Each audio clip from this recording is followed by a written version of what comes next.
Welcome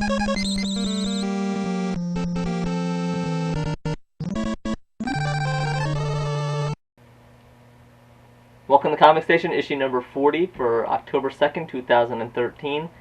I am Paul Nisi for Front Towards Gamer. And I'm Scott Cates of the Comic Station. And this is the zombie girl from Walking Dead.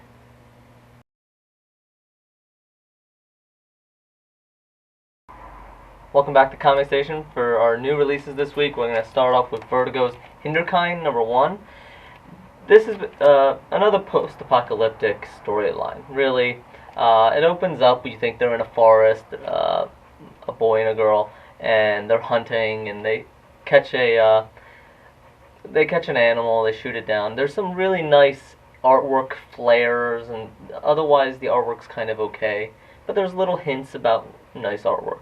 Well, of course, then it pans out and you realize this forest is actually on top of a high-rise in a city, so you get the idea that mankind hasn't been around for a period of time. And they don't say it, but it can pretty much be told it's like, it's actually, they do infer it. It's in Manhattan, so they're in Central Square, and they're in the park, and they basically set up camp in the park. The artwork, like I said, is kind of nice. It's okay. Nothing great. There's little flares I like here and there that make it nice little tweaks, little stuff that they did. Otherwise, really, the best thing about it is the personal banter between the people. I like that there's a dialect that they talk in, so it's kind of, you get all these people together, they're going to start speaking a little differently. There's no formal education, so stuff like that. So I like the dialect and the little breakdown of speech that happens. So that establishes that the world not only is solid, but it's been there for a while. It eventually opens up to be, there are mutants, animals, creatures, monsters, so forth. And overall, really, while it's nice, it's good, there's some flares that I like, it's another post-apocalyptic. I'm getting a little overdrawn with these, and nothing in the artwork really drew me in. Really the best part about it was the personal banter and the people. They do nice little things to make the world feel solid. Otherwise, I'm more inclined to wait and see what happens with this, say if they open it up a little more and where they go with it. See if they can differentiate themselves from all the other post-apocalyptics. Well, this one is Captain America Living Legend number 1 from Marvel. This, if you are a fan of traditional Captain America, this book is for you. This takes you back to World War II. Cap is in Russia. He is racing with the Russians to find this last Nazi base that, in theory, has a Russian rocket scientist. So anyway, they all get there, and it turns out there's a bit of a gunfight. Cap saves a Russian soldier named Volkov. That's important because it jumps forward in time. You see the Russian space program. Volkov is their cosmonaut heading out into space. They never really tell you if anything happens to Volkov or not, but come forward even more years later, there is an issue at a space station, and all of a sudden, the space station explodes, and the last word from the space station was Volkov. So that's where this leads off. Now, for those of you who have followed the current Captain America in the Marvel Now universe, this is, in my opinion, much better. The artwork is solid. I love the artwork. I really wanted the pictures will come up, but the artwork is amazing. Yeah, and compared to what we've been accustomed to for the past, in the newest Marvel Now stuff, the story in that was not Captain America to me, and the artwork was very difficult for a lot of people, not just myself. This is a solid book. I think it has a really good jumping off point to get into where they're taking the story, and you're back to Captain America being Captain America. Mm-hmm. So I would highly recommend this one. I also like that it's on the Russian front, because obviously a lot of the movies and everything always go Captain America on the American side and everything. And this is showing that during that time we were allied with the Russians. And so it's a nice other side to it. Absolutely. And the snowy scenes are really beautiful. Yeah, they do a good job. Yes. The next one we have is also from Marvel. This is Marvel Knights Spider-Man. Sorry. I'm going with the S's and I went with man. So, Marvel Knights Spider-Man. This is a 1 of 5. And first, right off the bat, amazing artwork. The artwork itself is really great, but the style and the effects and the way they put the page together, really well done. It goes with the storyline perfectly. It opens up with Madame Web, and that's never a good thing for Spider-Man. She foretells that there are going to be 99 problems that he will have to solve or overcome, and in a gauntlet, and otherwise he's going to die. Well, it turns out that the place that he's in is a haunted funhouse, weird, just some weird house. So every room he goes into is like, one moment he's in the bottom of a well, the next moment he's in a corridor, the next moment he's in an airplane, so it's all these different things. And he runs into different enemies, robots, monsters. You're not quite sure he's been drugged or something, and again, the artwork is perfect for it because it's just so disorienting, yet capturing the way they pull everything, and the lines pull you to the right spaces that you're supposed to be reading next. And there's even one scene where it kind of mirrors, like there's a mirror and all the words are backwards because he just can't think straight, and it's blurry. And absolutely, the artwork is probably the most standout of this. The storyline itself, again, because of the story, it is a little confusing. He's not thinking straight, so not everything on the page is thinking straight. But boils down to, he's in a mansion, 99 problems are 99 villains. He needs to work his way through the gauntlet or he dies. Simple. Pretty good. Straightforward. And I'm looking forward to see what else they do with that artwork. That's looking really good. Well, next we have the all-new X-Men special.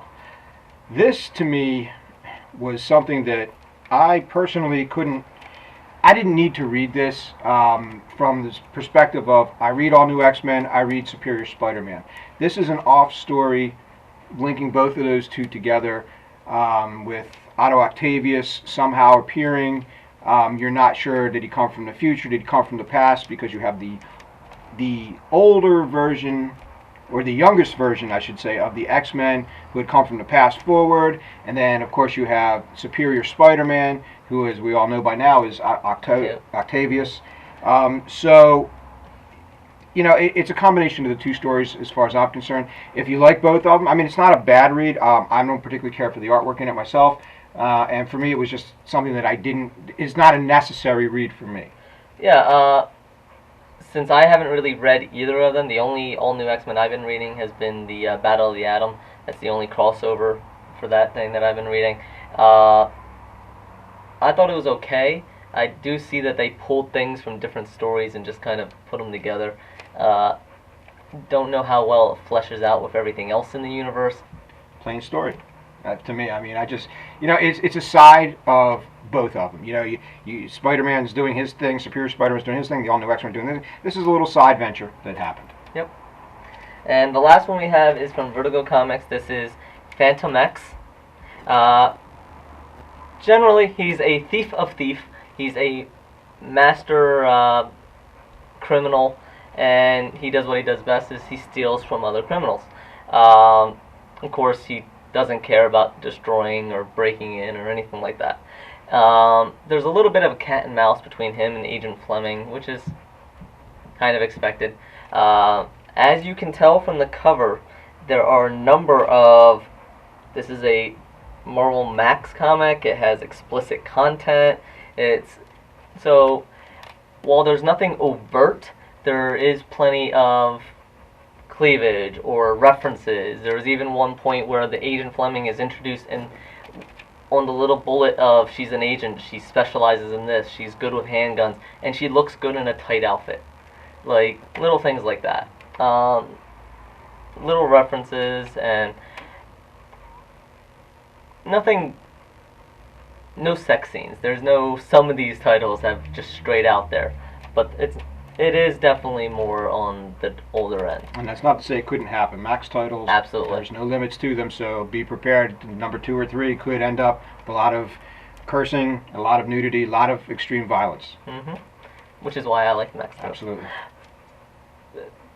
Agent Fleming, it kind of really centers around her, while Fantomex is the character with the most personality and what really draws you into the comic.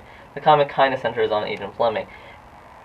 There is like I said, a bit of a cat and mouse, which brings her in, makes her a little interesting. What's special about that? She's ended up on the latest excavate. Fantomex kind of makes a fool of her, and she's put as a consultant on a task force. Basically, she's kind of demoted and put in.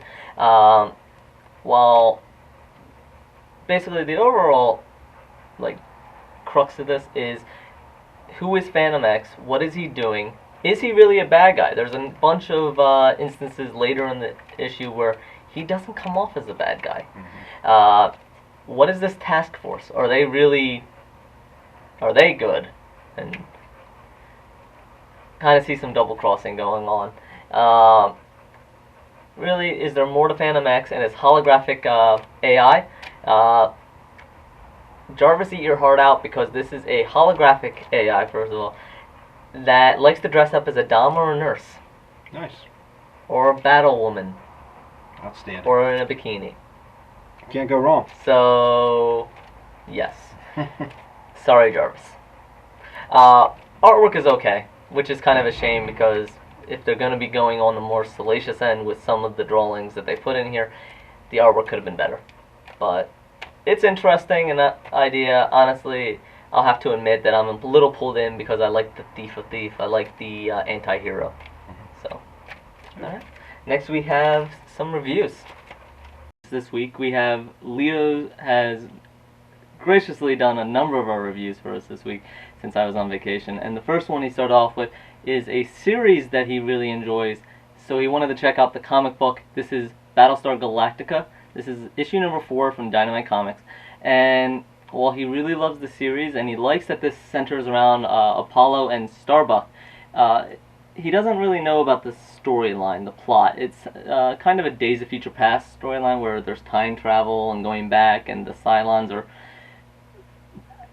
looks like they're in a medieval kind of setting, and overall he wasn't really impressed with it. The storytelling was hampered by the fast pacing, yet a lot of padding, which is kind of a weird combination to go along there.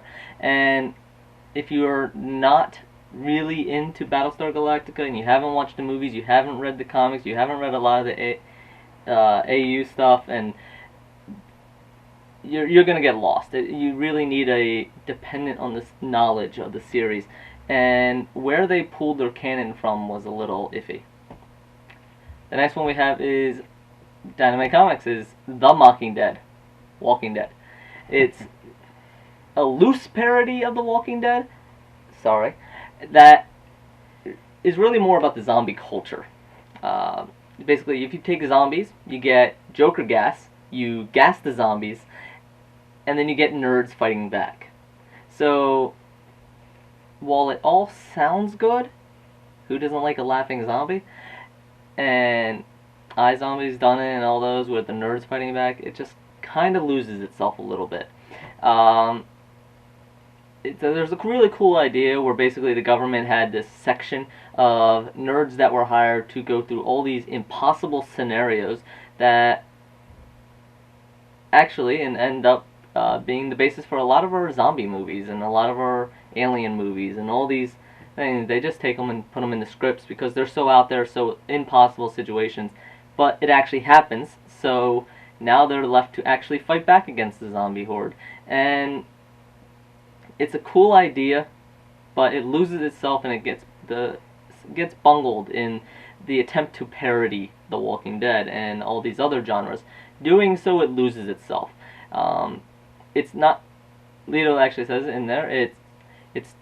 It's too non-committal to a parody, too unoriginal to break the genre's mold. And what few interesting ideas it has ends up relegated to the background. So you can get the idea he didn't quite like it. That would be my guess. Yeah. Lito doesn't hold any punches. No. The last one he had, hold out a little bit more hope here because he likes The Shadow. Anyone that knows about The Shadow, personally I've seen the movie and that's about the extent of it, and I liked it. So, despite who played the main role, look it up. And come on, it's an original hero. Tried and true storyline, basically, in the 30s. He defeated his enemy, so he went to the Orient where he got his mental powers, and to learn how to, basically, learn how to be immortal. He did, so he came back. I'd like to know that. So he comes back, and, of course, his enemy comes back. So now you have a superhero, kind of along the line of Green Hornet and Captain Midnight, stuck in modern day. Unfortunately, they kind of they missed a really nice point that they could have made more, is having a hero from the 30s, how they view crime today, and instead they bring that villain back, so it's back to the status quo. It would have been nice to see some of that opportunity to transpose the Shadow against modern crimes. Otherwise, it's a really good Shadow book, and it really brings back the series, and Lito really enjoyed the cliffhanger ending. So read all these reviews, especially that one, at frontdoorgamer.com. And that's it. That's it. As you can tell, the month is October and Halloween is coming up. So we'll be having little stories, and I'm sure we'll get more horror stories coming up in comic books. No question. And this is really creepy. Okay, I'm going to end it now. See ya.